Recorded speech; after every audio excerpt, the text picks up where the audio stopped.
नमस्कार बंधुरा रूपालिस kitchen and ब्लग्से तुम्हादेर प्रत्येकके स्वागत। आमार आजकेर रेसिपि आलू पटल और पनीर दिए एकटा एकदम अन्यरकम डिश। तो सेटा करार जोन्नो एखाने देखो आमी पटल नियेछि 300 ग्राम। एखाने आमार 60टार मतो पटल उठेছে 300 ग्रामे। एबार पटलेर सामनेर दिक आर पेछन दिकटा एकटुखानि केटे निये एटार खोसाटा छाड़िये निচ্ছি। सम्पूर्ण खोसा किन्तु छाड़ाबो ना, एकटु एकटु रेखे आमी खोसाटा छाड़िये नेब। एकघेये पटलेर झोल किंबा डालना बा दोरमा खेते खेते यदि मुखे अरुचि एसे जाए ताहले किन्तु एरकम एकटा रान्ना सत्यि भीषण भालो लागबे खेते। देखो ठीक एरकम करे समस्त पटलगुलोके आमी छाड़िये निয়েছি। एबार जे खोसागुलो देखते पाচ্ছ एगुलोके एकटा बाटिते तुले रेखे दिচ্ছি। एगुलो दिए किन्तु मुखरोचक एकटा रेसिपि करे नेब परे कोनो एक समय।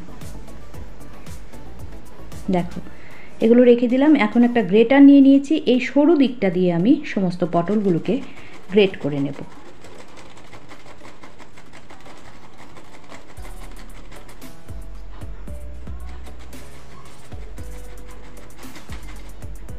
সবগুলো পটলকে একই রকম ভাবে কিন্তু গ্রেট করে নেব।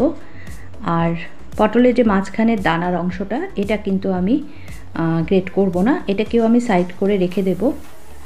খোসার সঙ্গে এই অংশটা দিয়েও কিন্তু সুস্বাদু একটা রেসিপি তৈরি হয়। দেখো পটলগুলো গ্রেট করা হয়ে গেছে আর এই দানার অংশগুলো আমি খোসাটার সঙ্গে রেখে দিচ্ছি।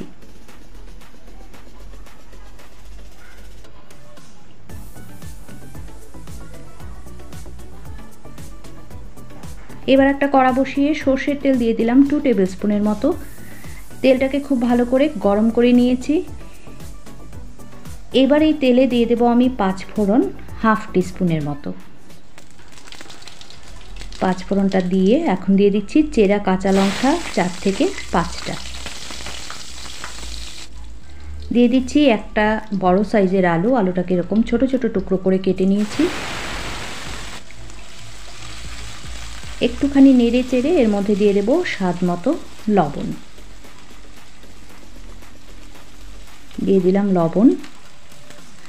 এখন আমি এর মধ্যে কিছু কমন গুঁড়ো মশলা যেমন ধরো হলুদ গুঁড়ো, লাল লঙ্কা গুঁড়ো, জিরে গুঁড়ো এগুলো দিয়ে দিচ্ছি। সবগুলো দিচ্ছি 1 টিস্পুন করে। মশলাগুলোর সঙ্গে আলুটা খুব ভালো করে একটু কষিয়ে নেব। তার জন্য আমি এখন হাফ কাপের মতো জল দেব এতে, যাতে করে এই গুঁড়ো মশলাগুলো পুড়ে না যায়।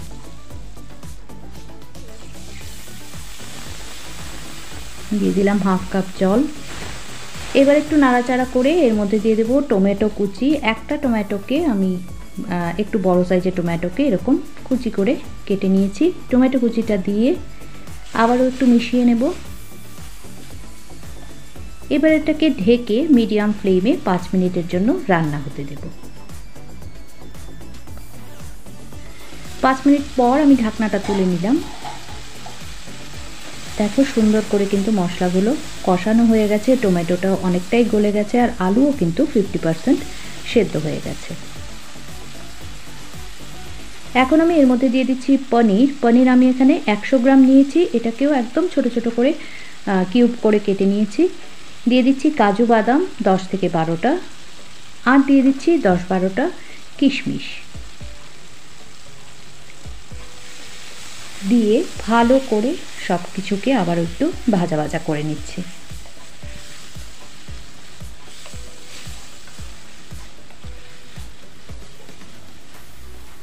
এখন এর মধ্যে দিয়ে দেব চিনি 1 টিস্পুন।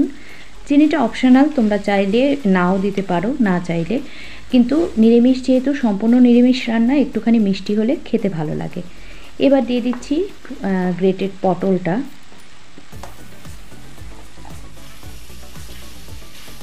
ভালো করে ওপর নিচ করে এগুলোকে মিশিয়ে দিচ্ছি সব কিছুকে।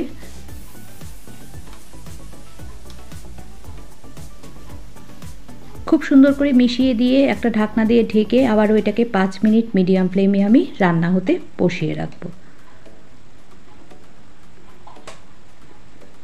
দিয়ে দিলাম ঢাকনাটা। 5-6 মিনিট পর আমি ঢাকনাটা তুললাম। রান্নাটা কিন্তু প্রায় কমপ্লিট হয়ে গেছে। দেখো দেখতেও কিন্তু অসাধারণ হয়েছে আর খেতে তো সত্যি ফাটাফাটি হবে এটা। তো তোমরা কিন্তু অবশ্যই এই রেসিপিটা অন্তত একবার ট্রাই করে দেখো। আমি আশা করছি ভালো লাগবে এবং বারবার এটা কিন্তু তোমরা বানিয়ে খেতে চাইবে। এবার দিয়ে দিলাম 1 টিস্পুনের মতো ঘি। এটাতে আমি গরম মশলাটা ব্যবহার করলাম না, কারণ পটলের নিজস্ব একটা মিষ্টি গন্ধ আছে, সেই জন্য গরম মশলাটা আর ইউজ করলাম না।